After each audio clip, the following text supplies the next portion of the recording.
Ek wil vra, kom ons sluit ons oë en dan bid ons saam dat die Here sy woord in ons harte sal seën. Abba Vader, dankie dat ons na U toe kan kom. Here, wetend U is die bron van liefde. Here, U is mooier as die mooiste mooi. Here, U is die held van al ons drome. En ons kan niks doen sonder U nie. Here, ons kan niks doen as dit nie deur die krag van U Heilige Gees is nie.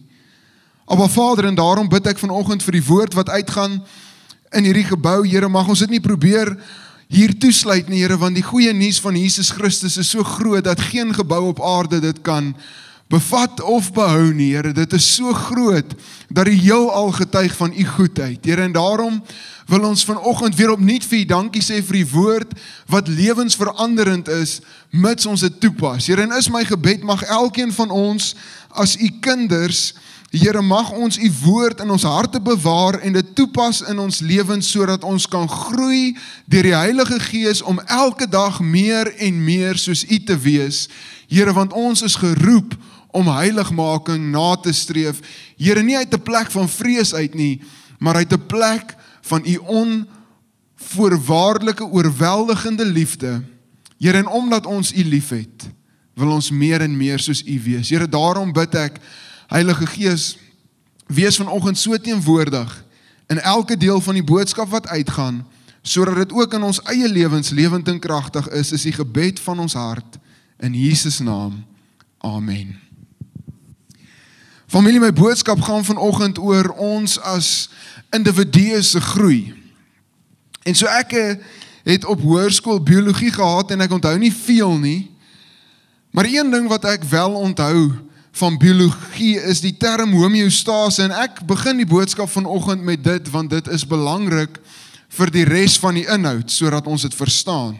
En om Gerard moet my help as ek dit verkeerd kry, want soos ek sê, ek onthou nie te goed nie, maar homeostase is die vermoë van 'n lewende organisme om 'n stabiele interne omgewing te handhaaf, ten spyte van veranderinge in eksterne toestande. So wat dit eintlik sê, ons as mens is so geontwerp dat byvoorbeeld wanneer ons koud kry ons hoendervleis, en hierdie proses, al verstaan ek dit nie, veroorsaak dat die bloed vloei na die verskillende dele van ons liggaam meer word, en dan word ons liggame warm. As ons warm kry in die somer, dan sweet ons sonder dat ons dink daaraan, en die koel briesie wat oor ons waai, maak dat ons weer afkoel en koud kry, en daar's baie meer komplekse prosesse in ons liggaam, wat so wonderlik is, want het wys hoe goed die Here ons geprogrammeer het. Dit is vir my altyd oorweldigend om te dink hoe God ons saamgestel het, dat sekere hormone, ander hormone inhibeer, en die vrystelling daarvan in ons liggaam keer, sodat die balans in ons liggaam moet reg wees. Maar die punt wat ek vanoggend by wil uitkom is, die mens is geprogrammeer om na 'n spasie van gemak toe te beweeg. Ons as mense hou nie van ongemak nie. Kom ek vra die volgende vraag, wie van julle hou van ongemak? Wonderlik, hierdie boodskap begin soos wat hy moet begin. En so ek wil vir ons lees vanoggend, die wat die woord van die Here saamgebring het, kan saam met my blaai na Lukas 5 toe, en ek lees vir ons vanaf vers 1. Die woord van die Here sê, en toe die skare by hom aandring om die woord van God te hoor, gaan hy by die meer Genesaret staan, en sien 2 skuite aan die kant van die meer lê, maar die vissers het van hulle af weggegaan en was besig om hulle nette uit te spoel. Vreemde gebeurtenis. Toe klim hy in een van die skuite wat aan Simon behoort het, en vra hom om 'n entjie van die land af weg te vaar, en hy het gaan sit en die skare van die skuit uitgeleer. En toe hy ophou met spreek, sê hy vir Simon, vaar uit na die diep water, en laat julle nette sak om te vang. En Simon antwoord en sê vir hom, meester, ons het die hele nag deur hard gewerk en niks gevang nie, maar op U woord sal ek die net laat sak. En toe hulle dit gedoen het hulle 'n groot menigte visse ingesluit en hulle net wou skeer. Daarop wink hulle vir hulle maats in die ander skuit om hulle te kom help, en hulle het gekom en albei die skuite volgemaak, sodat hulle amper gesink het. En toe Simon Petrus dit sien, val hy neer aan die knie van Jesus en sê, gaan weg van my Here, want ek is 'n sondige man, Want verbaasheid het hom aangegryp en almal wat by hom was oor die vangs van die visse wat hulle gemaak het. En net so ook vir Jakobus en Johannes, die seuns van Zebedeus, wat Simon se maats was, en Jesus sê vir Simon, moenie vrees nie, van nou af sal jy mense vang. En nadat hulle die skuite aan land gebring het, het hulle alles verlaat en hom gevolg. So ek wil vir 'n oomblik hierby stil staan vir die van julle wat nie weet nie, ek glo almal weet dit, maar Petrus was 'n visserman, dit was sy werk, dit was sy beroep. En ek dink nie dit is soos die Engels sê, too far-fetched, om te dink dat binne hierdie spasie was sy visserskuit vir Petrus 'n groot gemaksone. Dit is wat hy geken het. Inteendeel al wat hy geken het. Nou ek wil nie te veel in die detail ingaan nie, want is hartseer om te sê dat elke keer wanneer ek lees dat Petrus gaan visvang het, besef ek hy was nie 'n baie goeie visserman nie, want ek sien nêrens dat hy 'n groot vangs gehad het sonder die hand van die Here in sy lewe nie. Maar wat wonderlik is van hierdie roeping van Petrus is dat toe hy Jesus in sy lewe ontmoet, is die eerste ding wat hy gedoen het toe hy voet aan wal sit, hy het sy gemaksone in totaliteit verlaat. Die woord van die Here sê, nadat hulle die skuite aan land gebring het, het hulle alles verlaat en hom gevolg. En familie, so vanoggend se boodskap kan dalk ongemaklik wees, maar dit maak my selfs meer opgewonde. En so ons ken redelik die hoofmomente van Petrus se gebeurtenisse deur Jesus se bediening op aarde, en ons het hom in 'n redelike groot mate die sticker, soos wat ons laasweek gesê het, gegee, impulsiewe Petrus. Want hierdie ou het nie baie gedink nie, hy het baie gedoen. En so, vir 'n hele wyle was hy uit sy gemaksone uit en het hy Jesus voluit gevolg. En kan ons sien hoe Petrus gegroei het deur hierdie tyd in Jesus se bediening. Maar familie, toe dit moeilik raak in Petrus se lewe, homeostase, ons as mens is geprogrammeer om na 'n spasie van gemak toe te beweeg. En toe dit regtig moeilik raak in Petrus se lewe, raai wat doen hy? Hy gaan terug na sy gemaksone toe, die visserskuit. En so die woord van die Here sê in Johannes 21, na hierdie dinge het Jesus weer aan sy disippels verskyn by die see van Tiberias, en hy het so verskyn. Daar was by mekaar Simon Petrus en Thomas wat Didimus genoem word, en Nathanael van Kana in Galilea, en die seuns van Zebedeus en 2 ander van sy disippels. When the going gets tough, wanneer dit moeilik raak. En Simon Petrus sê vir hulle, ek gaan visvang. Ek gaan terug na my gemaksone toe. En hulle sê vir hom, ons gaan ook saam met jou. En hulle het uitgegaan en dadelik in die skuit geklim, en in daardie nag, spoiler alert, het hulle niks gevang nie. En die woord van die Here sê, en toe dit al dag geword het, staan Jesus op die strand, maar die disippels het nie geweet dat dit Jesus was nie. En Jesus sê vir hulle, my kinders, het julle nie iets om te eet nie? En hulle antwoord hom, nee. Want al was dit Petrus se beroep, was hy nie baie goed in visvang nie. En hy sê vir hulle vir die tweede maal, gooi die net aan die regterkant van die skuit, en julle sal kry. Hulle het toe gegooi, en deur die menigte van visse, was hulle nie meer in staat om dit te trek nie. En daarop sê die disipel, die een vir wie Jesus lief gehad het aan Petrus, dit is die Here. En toe Simon Petrus hoor dat dit die Here is, gord hy sy boekleed om, want hy was naak, en werp homself in die see, en hy het strand toe geswem.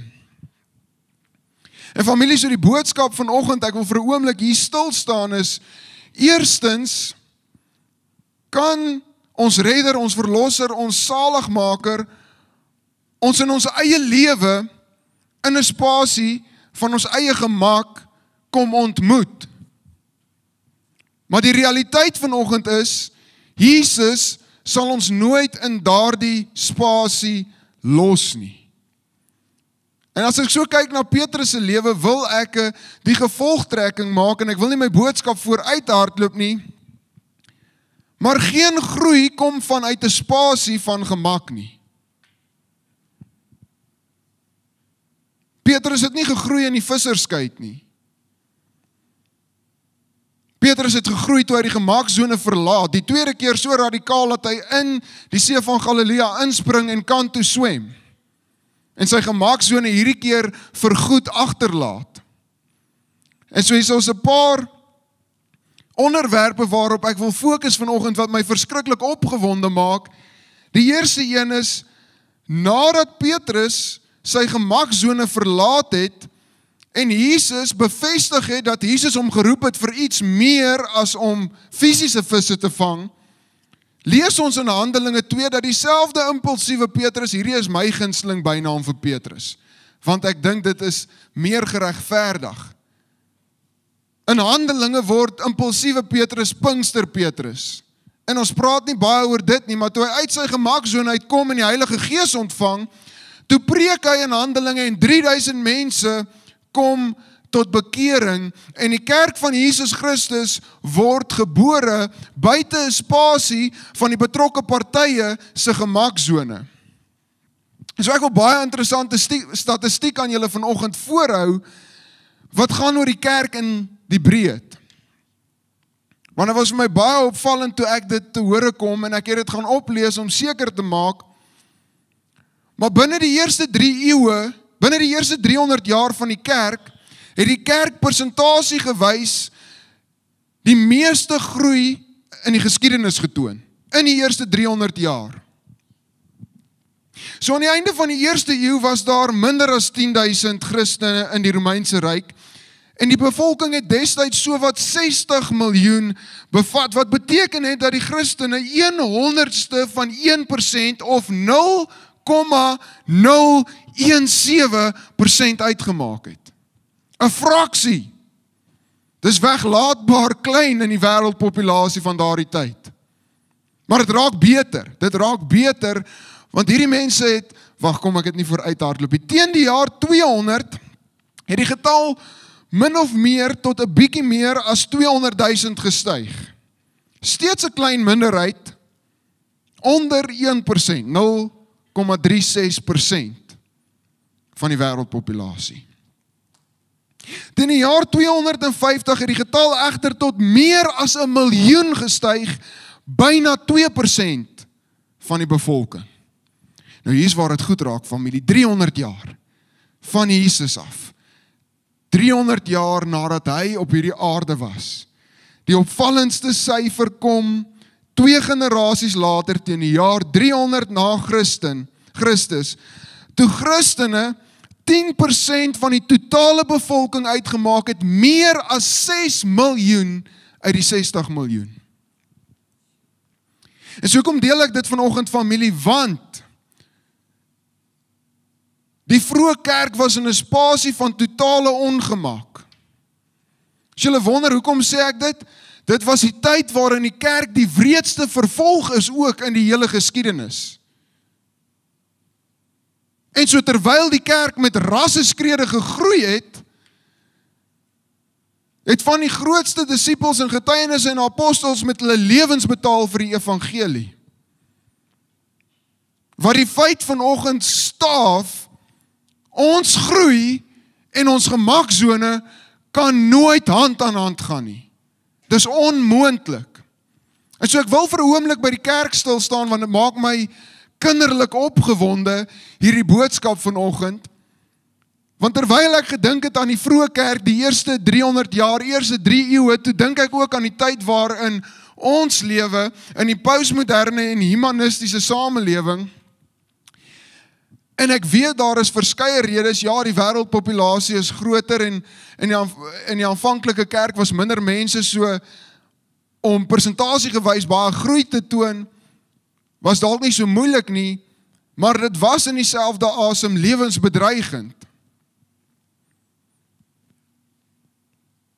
Maar my vraag was egter, wat strem die groei van die kerk van ons dag? En familie, ek sê dit in eerlikheid vir die wat op Facebook saam met ons inskakel, julle gaan hierdie nie by elke moderne kerk hoor nie, want hierdie is die waarheid. Die kerk het beweeg van 'n spasie van totale ongemak, buite die gemaksone van ons mense verstaan, na dit wat ons vandag noem seeker sensitive. Die kerk het 'n spasie van gemak geword. En nie een van ons kan met dit stry nie.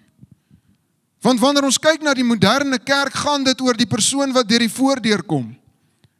En die vraag is die auditorium warm genoeg? Is dit koud genoeg? Is die decibels wat deur die klanksysteem gaan te hard? Is dit te sag? Is die sitplekke gemaklik of ongemaklik? Is die ligte op die verhoog te helder of te dof? Is die woorde op die projektors leesbaar genoeg of nie? Wat kan ons vir jou doen om jou gemaklik te laat voel?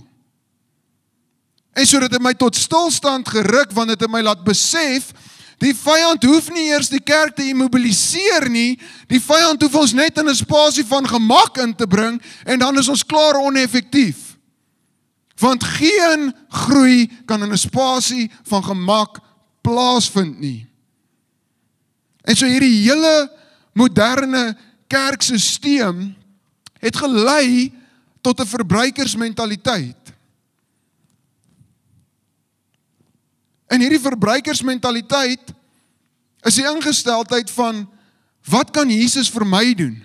Wat kan die kerk vir my doen? Wat kan my geestelike familie vir my doen? Julle weet, die evangelie was nooit, wat kan Jesus vir my doen nie? Dit is, wat kan ek vir Jesus doen? En so terwyl hierdie hele sisteem 'n verbruikersmentaliteit geskep het, is ons verantwoordelikheid as kerk nog steeds om in die wil en in die weg van ons hemelse Vader te beweeg, buite ons gemaksones. So die boodskap vanoggend is dalk radikaal, en dit is vir my 'n wonderlike boodskap. Want ek sien dit as 'n spasie waar ons kan besef, as ons wil groei in ons lewe, moet ons uit ons visserskykies, uit ons gemaksone uitbeweeg, ongemak ervaar, sodat ons kan groei. En familie, as julle vanoggend die klem van hierdie groei en wonder van ons hemelse Vader wil verstaan, wil ek deur so 'n paar hoofmomente van die skrif gaan, waar mense kon gekies het, die gemaksone of die groei. Die eerste een waarna ek kyk, en daar is soveel voorbeelde, ek kon nie eintlik kies nie.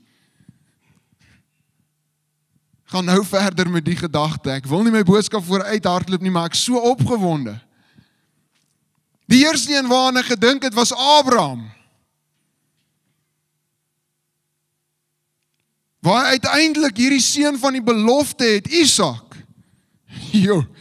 Hier is 'n spasie wat die moderne kerk nie gaan van hou nie, want die Here kom na Abraham toe, en hy sê vir hom, Abraham, as jy my liefhet, offer jou seun waarop my belofte aan jou rus. Kom uit jou gemaksone uit, sit jou kind op die altaar en offer hom aan my.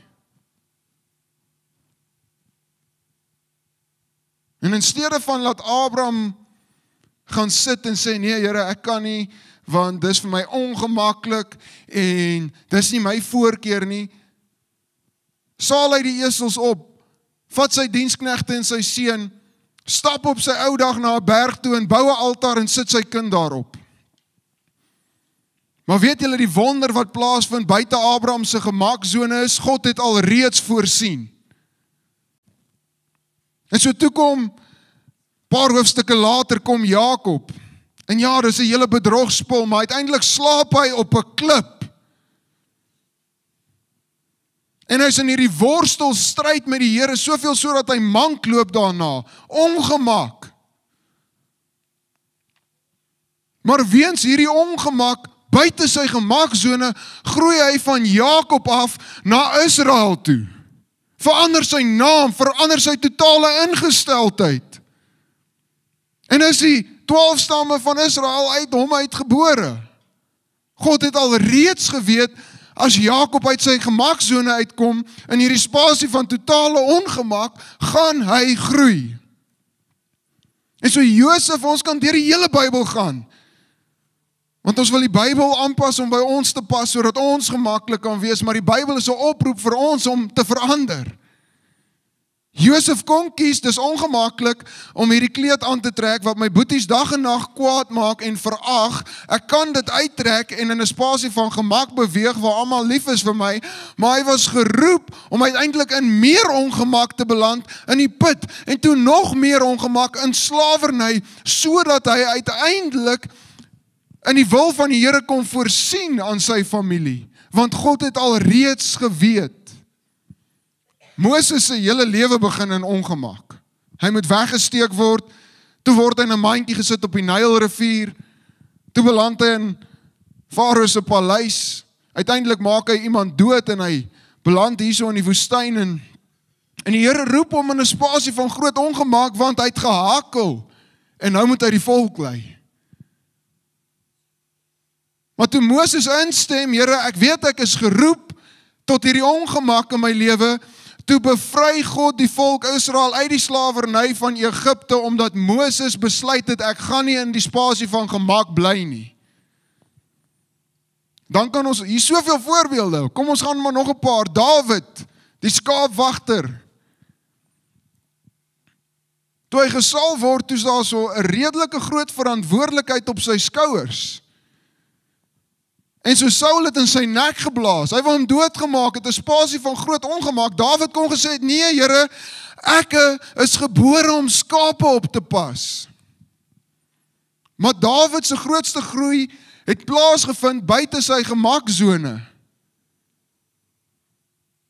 Toe hy in 'n spasie van totale ongemak die slagveld betree en sê in die naam van die Here Filistyn sal ek jou verslaan, te bewerkstellig God die wonderwerk.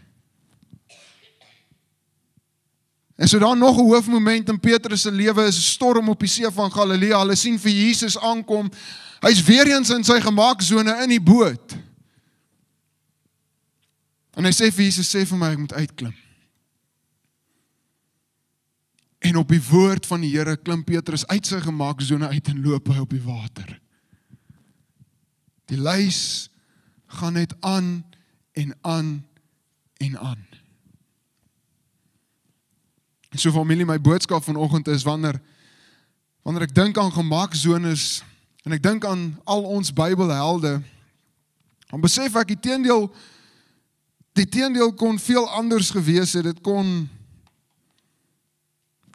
verbeel julle die Dawid en Goliat verhaal in. Goliat het die volk uitgedaag en Dawid het gebid, Here, sal u hierdie Filistyn verslaan asseblief. En toe gaan Dawid, weet Dawid het geglo en gebid, maar hy het nog steeds die 5 klippies opgetel, want as hy gegaan het en gesê het, nee, ek het gebid, ek gaan nou gemaklik sit en wag, die Here gaan hierdie Filistyn self dood. God is by magte, maar die verhaal sou nog as ek so mee my kinderbybel wou gehad het, as Dawid gesê, nou gaan ek terugsit in die gemak van my vader se huis, of tussen die skape, en ek gaan nou my harp speel, want ek het gebid, so dit moet nou maar gebeur soos wat het gaan gebeur. Want het is ongemaklik om op te staan, vir my boeties kos te vat, dan na die koning toe te gaan, wat in elk geval sy mental health nie baie goed was nie, vir hom te oortuig, ek wat 'n klein seentjie is, gaan nou met 5 klippies hier op die slagveld gaan, wat die hele volk eintlik in die gedrang bring, want as hulle verloor, is hulle in groot moeilikheid. So, dis baie moeite, Here, ek gaan gemaklik sit, en dan, Abba Vader, doen u dit. Die kinderbybel sou nie dieselfde gewees het nie. Ek weet nie wat mamma 90% van my lewe vir ons sou gelees het, want dit was my versoek elke aand, Dawid en Goliat. Toe bid Dawid en gaan sit onder die boom. En die volk was bang, niks het gebeur nie, want Dawid was gemaklik. Dit sou hartseer gewees het. Maar hier is wat ons as kerk doen. In vele aspekte van ons lewe. So my tema vanoggend om dit op te som, as julle net dit neerskryf, groei of gemak. Met die klem op of, jy kan nie al twee hê nie. Hulle kan nie saam in 'n spasie bestaan nie. So wat ons as kerk doen, omdat dit is hoe ons gekondisioneer is Here, op 'n Sondagoggend, Here, ek wil asseblief geestelik groei. Aba Vader, seën my met geestelike boldness. Ek wil groei. Here, ek wil siele wen. Dan gaan ons,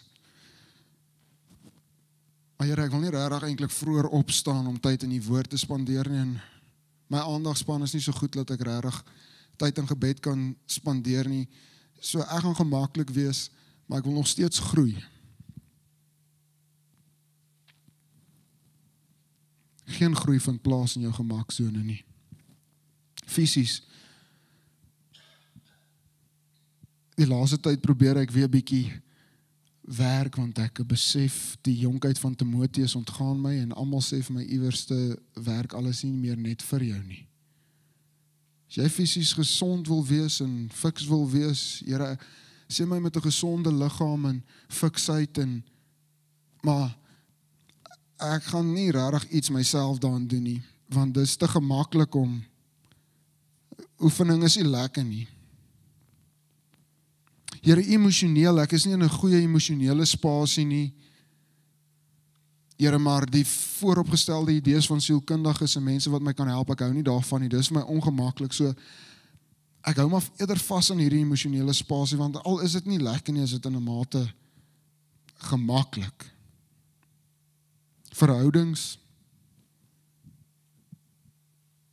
Ek glo in hierdie klein stelling, as ons as mens ophou werk aan 'n verhouding, dan hou die verhouding op werk. So, Abba Vader, seën asseblief my huwelik. Mag dit 'n gesonde huwelik wees, 'n getuienis van u goedheid. Here, maar ek wil nie regtig moeite doen van my kant af, en 'n klein gebaar soos koffie in die bed, Here, dis moeite en dis ongemak. Ek wil dit nie doen nie, so. Familie, daar is soveel areas in ons lewens waar daar 'n enorme spasie vir groei is, as ons besluit om ons gemaksone te verlaat. Ek wil sê, elke area van jou lewe kan jy groei. Elke area van my lewe kan ek groei, as ek kies om uit die spasie van gemak uit te gaan. En so, as jy wil weet, Craig Rochelle sê, lead with the why, not the what, because people will work for a what, but they will die for a why. So hoekom? Hoekom, Franco? Hoekom hierdie hele boodskap oor geestelike groei en gemak en ongemak? Wat is die kruks van dit alles? Hoekom moet ons ongemaklik wees vir die evangelie van Jesus Christus? Hoekom moet ons as kerk in ongemak wees? Die goeie en die slegte nuus is, hierdie gaan begin 'n ongemaklike kerk raak, sodat ons geestelik, fisies en emosioneel kan groei. So as die sitplek gemaklik is en jy hou nie van ongemak nie, dan moet ons dalk hier en daar safety belts instel, want hierdie kerk gaan begin beweeg in ongemak, sodat ons kan groei. Hoekom? Hier is die rede hoekom. Want die totale evangelie van Jesus Christus is gebore uit 'n spasie van ongemak. Ons kan begin by die begin. Die hele getuienis, 'n maagd sal swanger word. Ek weet nie hoe julle hierdie storie gelees het nie, maar toe Josef uitvind Maria is swanger, toe dink hy sy was ontrou gewees. En by die geboorte ook, hierdie jong dame moet loop na Bethlehem vir die sensus, en die skepper van hemel en aarde word vlees in 'n stal tussen diere, dis ongemaklik. Dan gaan ons verder in die grootste, oorweldigendste gedagte vir my, hoekom ek in ongemak moet beweeg, sodat ek kan groei, is omdat Jesus die perfekte spasie van gemak en perfek verlaat het, sodat ek en jy in ons hemelse Vader se teenwoordigheid in kan gaan. Daar is nie 'n beter spasie van perfeksie as die hemel nie. En Jesus verlaat sy gemaksone vir my en jou. En weet julle wat, later kom hy hier in Getsemane. So ongemaklik dat sy sweet in bloed verander. Ek dink nie ek en jy het al sulke ongemak ervaar nie een van ons nie. En dan op die Olyfberg, voor Pilatus, op die martelvloer, nie een van hierdie spasies was gemaklik nie. Ons kan ons nie indink hoe dit moet wees vir die Seun van God, wat deel is van die drie-eenheid. Hy is deel van God om ewe skielik in die ongemaklikste spasie in 'n vleeslike liggaam vasgevang te wees nie. Dis ongemaklik. En die toppunt van ongemak vind ons daar op Golgotha.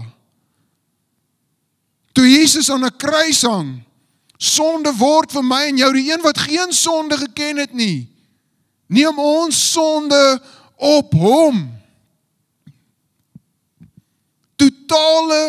Totale ongemak. Niks van hierdie was gemaklik nie.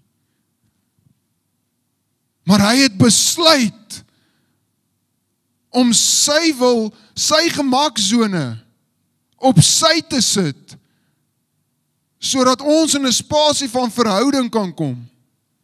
En soos julle vra, hoekom Franco, hoekom moet ons ongemak ervaar? Want die koning van alle konings het sy lewe in ongemak vir my en jou gegee, nie sodat ons in 'n moderne kerk kan sit onder ligversorgers in gemaklike stoele nie. Hy het dit vir ons gedoen sodat ons kan groei in ons verhouding met ons hemelse Vader en siele wen vir die koning van alle konings. En so ek sluit af met hierdie gedagte, ek het dit al vele kere genoem. A gospel that saves you but doesn't change you is a gospel that is foreign to the New Testament. En so is my so lekker om die waarheid te bedien, want ek glo die woord van God is lewend en kragtig, skerper as 'n tweesnydende swaard, so kragtig dat ek nie bereid is om 'n jota of 'n titel by te voeg of weg te neem nie, want die woord van God is genoeg vir ons as mens om te groei, om te glo, om te leef in oorwinning. Maar daardie oorwinning vind nie plaas in 'n gemaksone nie. Dit vind plaas buite die gemaksone, waar die tek hierdie teer tref en ons besluit, ek gee nie om oor my gemak nie. Ek gee om dat ander mense Jesus ontmoet deur my lewe, hoe ongemaklik dit ook al mag wees. En so familie, ek bid in hierdie week wat kom, mag ons intentioneel kyk na die spasies in ons lewe wat 'n gemaksone geword het. Daar is soveel spasies, ek het hulle genoem. Miskien is jou routine 'n gemaksone, miskien jou dieet. Dit is makliker om Wacky Wednesdays te koop as om 'n gesonde bord kos by die huis te eet. En dan spoel dit oor hierdie klein goedjies. En is gemaklik, maar is nie goed nie. Niks goed kom vanuit ons gemaksone nie. Ons sien dit in Petrus. Elke keer wat hy daar was, het hy gefaal. Ja, buite die gemaksone ook hier en daar, maar hy het gegroei. En so familie, my uitnodiging vanoggend is om te kyk na die evangelie. As iemand vir jou sê, die woord van die Here is daar, vir ons gemak, hardloop. Die woord van God is 'n uitnodiging uit ons gemaksone uit, sodat ons kan groei, om elke dag meer en meer soos Jesus Christus te wees. En so die woord van God is ook nie 'n swaard waarmee ons ander gelowiges se ore moet afkap en sê, hy groei te stadig nie. Die woord van God is 'n spieël waarin ons moet kyk, hier in hierdie aspek van my lewe is my menslike natuur nog so geprogrammeer dat ek na die gemak toe terugneig. Partykeer is sonde vir ons 'n gemaksone. Partykeer raak dit so deel van ons lewe dat dit gemaklik raak. En so wanneer jy kyk in die woord van die Here in die Bybel, en dan is dit vir ons soos 'n spieël om te sien, die goeie nuus is daar's advies vir alles in die woord. Here, ek wil 'n beter huwelik of 'n beter verhouding, of gaan lees die woord. Kyk in dit soos 'n spieël. Maar Vader, ek wil meer effektief disippels maak. Hoe doen ek dit? Dis in die woord. Ek wil onverskrokke vir U wees, onbeskaamd. Daar's mense in die Bybel wat onbeskaamd was, ons het nie idee nie. En so ons moet verander. paradigma skuiwe het gemaak, dat die mens die Bybel wil verander om by die mens te pas. Terwyl die totale motief van die woord van God was, om die mens te verander om by die skrif te pas. So ek nooi jou vanoggend uit jou gemaak sone uit. Niks wat jy wil hê, moet verander in jou lewe, sal verander in 'n spasie van gemak nie. Dis hartseer en 'n harde realiteit. Maar die opgewondenheid is, ek kan nie wag om te sien wat die Here in en deur jou lewe doen as jy uit jou gemaak sone uitbeweeg nie. Ek kan nie wag om te sien wat die Here in en deur hierdie kerk doen nie, want hy het al klaar soveel gedoen, maar as dit begin ongemaklik raak. Ek het eintlik gedink vir 'n preekillustrasie moet ek almal middelblok toe skuif en dat die gemeentelede op mekaar se skote sit, want as ons regtig in ongemak beweeg, dan gaan hierdie kerk te klein wees. Familie, mag ons in hierdie week wat kom kyk waar is ons die gemak. Kyk hoe ons daaruit kan kom en kan groei om meer soos Jesus te wees. So ek is opgewonde vir die res van die diens, maar ek sluit die diens dan af met hierdie gedagte. As julle alles, dis baie inligting, ek weet, as julle vergeet van die getalle in die vroeë kerk en van die moderne kerk en onthou net dit. Jy kan nie groei binne jou gemaksone nie. Dis onmoontlik. Kom ons sluit ons oë en bid dat die Here ons sal help, dat ons ongemak sal kies terwille van hom. Abba Vader, wanneer ons so deur die woord beweeg, Here, en ons self so inleef in die verhale, dan besef ons, Here, dit wat die wêreld partykeer aan ons verkondig van ons eie gemak en ons eie welstand en ons eie voorkeure, Here, is dikwels dwaalleringe. Here, wanneer U ons roep U ons uit ons gemaksones uit. Here, want U wat ons gemaak het, weet dat die mense natuur van so aard is, dat ons baie keer die weg van die minste weerstand kies, dat ons baie keer die gemaksone kies, wat ons groei belemmer in U. Here, maar ons sien in Petrus se lewe hoe U hom uit sy totale gemaksone uitroep, en hoe hy groei in U, soveel so dat hy jare later sê, ek is nie waardig om soos Jesus gekruisig te word nie, kruisig my onderste bo. Here, ons sien keer op keer, hoe U mense uit hulle gemaksones uitroep, en hoe U wonders in hulle lewe verrig, omdat hulle kies, om te groei in hulle geloof, en in hulle verhouding met U.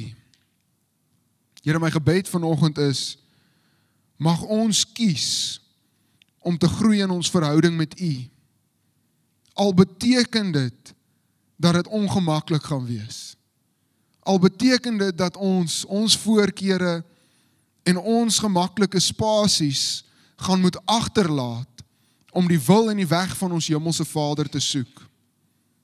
Abba Vader, ek bid vir individue in ons geestelike familie, ook myself, Here, wat dikwels vasgevang word in ons eie gemaksones.